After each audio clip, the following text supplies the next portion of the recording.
I'm looking into the crystal ball, and what am I seeing? Oh, what do you call a witch who goes to the beach? Give up a sandwich. Did you all hear about the witch who lost her temper when she was flying on a broomstick?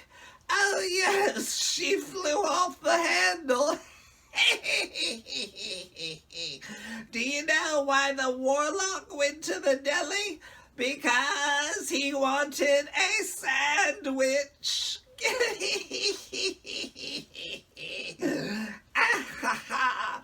The child is not a child. The child is a mouse. Oh, I'm sorry. I think that I'm having a fainting spell. Because, get it? A spell. Oh, okay. What's old and green and ugly and tells really terrible jokes? Miss Kitty Litter ATX.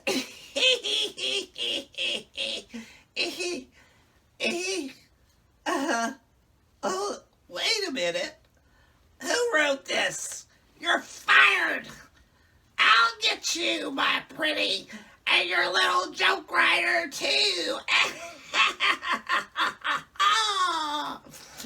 Hello, boys and ghouls, and welcome to yet another spooky episode of the New Mew Review. And this time we're talking about Dragula, Season 4, Episode 6. Who's excited? Are you excited? Well, I'm excited. I stayed up till midnight to watch this, the witching hour, y'all. And that's why I look like this. Alright, we're going to look into the misty crystal ball and see what's going on this episode. But before we do, let me just say, we don't do any clips on this show, and also there's spoilers abound, so if you haven't yet watched the episode, go and watch it on Shudder, and then come back and we'll compare notes. Incidentally, y'all should know that Shudder just started Creepshow Season 3. I just watched the first couple of episodes. One of them was a total love letter to horror fans everywhere. It was just incredible, so if you have the Shudder, just be sure to check out Creepshow 3, because it was great. At any rate, let's get into what we're here for, Dragula.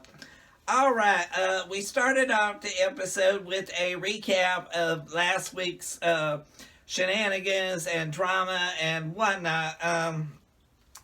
And from there, we went into a skit with the Boulay brothers. It was the Boulay Beauty Parlor, or as it were, the Booty Parlor, because those beauticians was showing all their backsides. I saw more backsides in this episode than a proctologist on payday, y'all.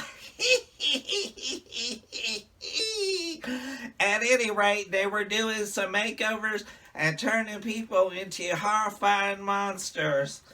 You know, some people don't need as much help in that department as others, if you know what I'm saying.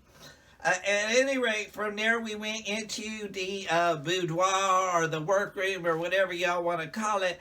And I was very, very, very, very happy to see that. And in this episode, apparently we've decided to dispense with most of the drama and get back to showing things. I want to thank the Boulay brothers, because in this episode I felt that I was there for looking at how they actually created the outfits. I was there for like some moments when people actually got along, and I was there for like less drama and fighting. I think that people were kind of done with that. We're ready to move on and just get into the drag and not so much all this fighting and whatnot.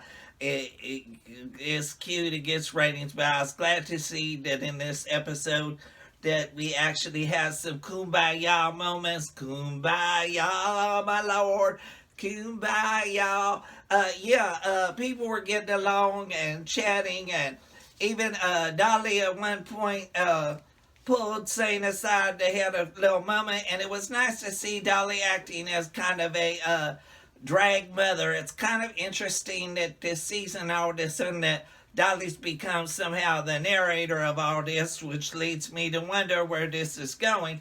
But I do live for those moments when they kind of speak out on what's going on or what they see transpiring, because most of the time they're dead on in what they're saying. So I was there for that, and I was there for to see drag performers support each other, because in reality, at the end of the day, that's what it should be about. You know, we all joke and we kiki and whatnot, but it's a hard business, and it's a business where you get criticized a lot from other people. So it's nice when you can have those moments of support from your brothers and sisters.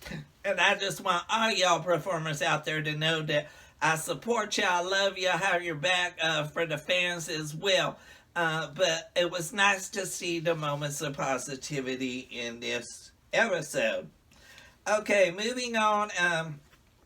We went to the Boulets, called everybody out and told them that their thing this week was going to be the Hairy Monster Challenge. Okay, so each of the drag performers was going to be given some wigs to work with.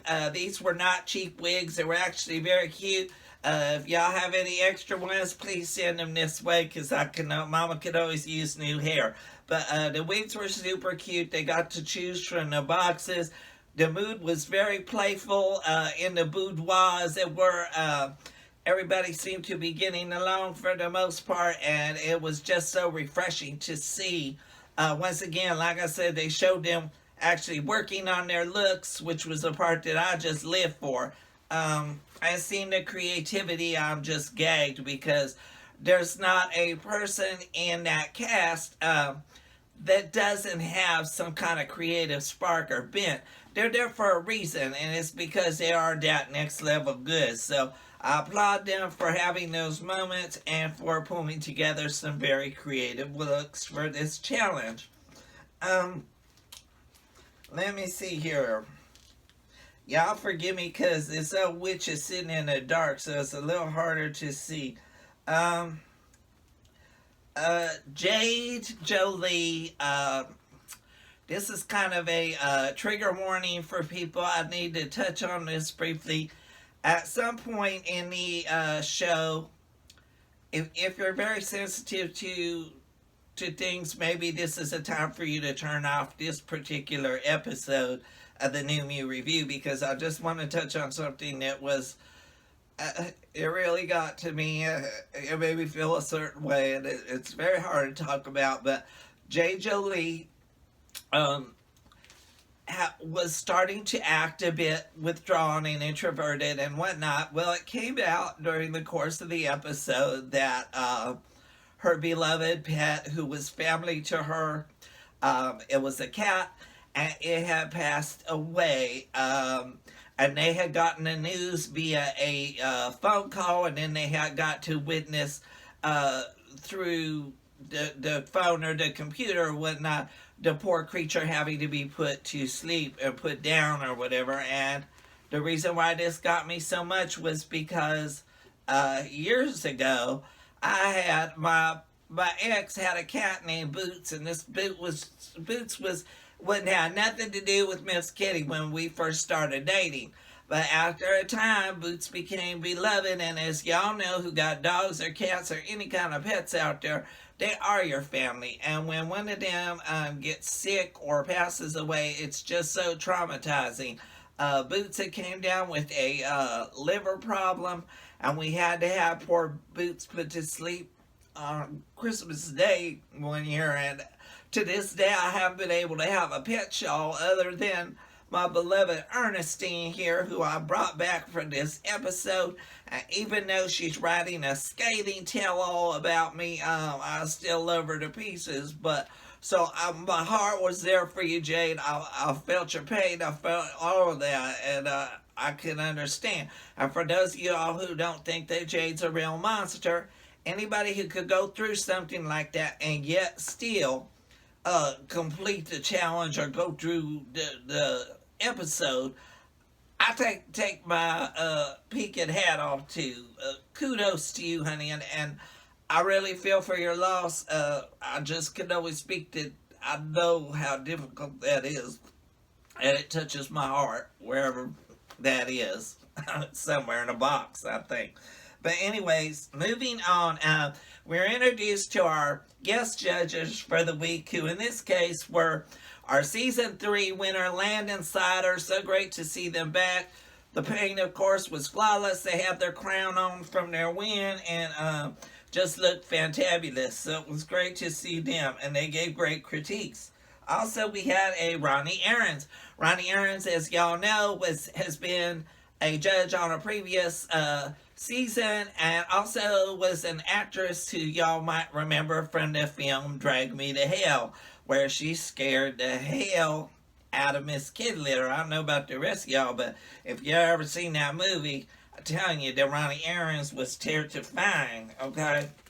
So, moving right along, those were our guest judges, and then we got to the stage or the runway or whatever they want to call it on this show. Okay, first off, we had Saint.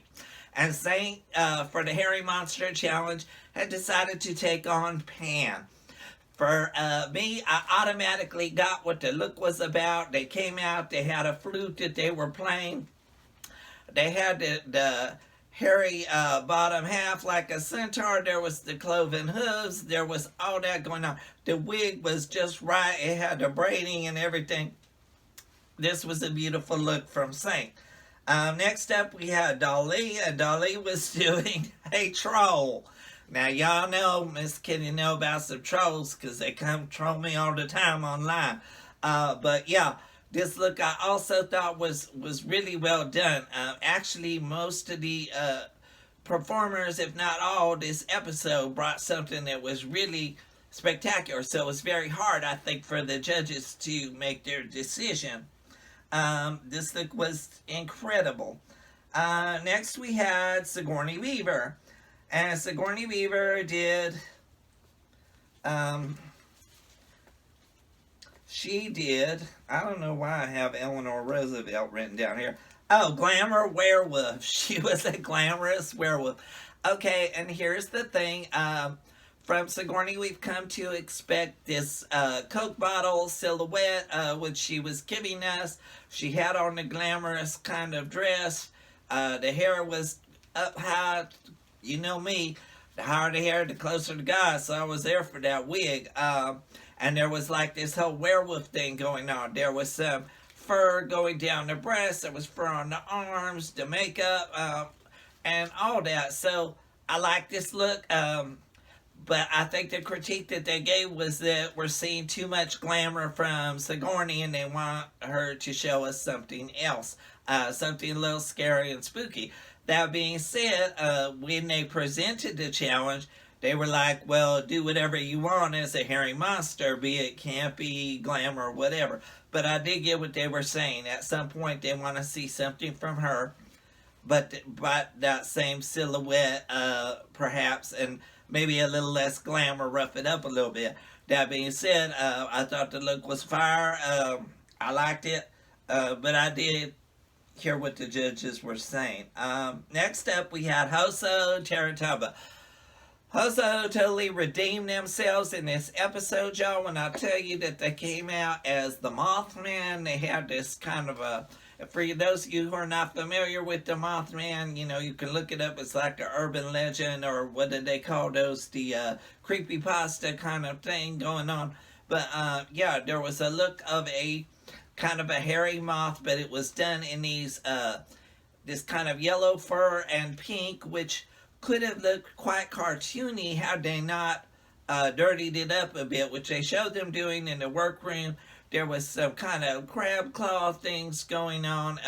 The hair was fire. The makeup was right. Just everything about this look. It was kind of like I don't know what happened last week, but this week Hosa was prepared to bring it, and bring it they did. The look was everything. I was gagged as soon as they walked out on stage. I was like, yes, that's what we came for. So I was living for that. Jade Jolie came out next, and Jade was doing Mrs. Krampus, I guess. And it was kind of like a Christmas horror tease. I actually thought it was smart. The Boulay said something about the fact that they thought it was more at home in a Christmas story than it was in the Harry Monster story. Perhaps had the look been fully realized with more fur, then it would have came across. But the dress was like kind of a Christmas thing. There was some gifts and whatnot, props everywhere. And kudos to Jade for even coming out and doing all this and presenting as well as she did. I thought this was one of her best looks, personally, for this kind of show. But the emotions were there, and obviously that would affect the presentation somewhat, which I think that it did. Zabaleta came out next, and Zabaleta was doing this kind of a, to me, I put Tony the Tiger. To me, was a look great. Not totally. It was a little bit cutesy for me, but they, once again, they did say to bring whatever campy or scary or whatnot, so they did leave that door open. It was a little bit cuter. The performance, though, was everything. When I tell you that they were doing just all kinds of stuff on that stage, they were all over it, and you could just tell that they were really in the moment. So while the look may not have been my favorite, with the whole tiger stripe chaps and whatnot, it was giving me a little more cute, cartoony anime than it was scary. But like I said, the challenge was open, so I didn't hate it either. I actually liked all these looks quite a bit. And in the spirit of positivity, which was going on in this episode, I applaud each and every one of these people for bringing it this week, because I was there for it.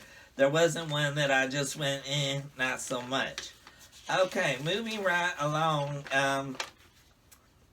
After the deliberations, there was something that happened. Okay, so what happened was that Hosa wins the episode. Yay! I was totally there for that. I was gagged by their look from the time that they set foot on stage, and they didn't disappoint. This Mothman was everything, y'all, so I lived for it.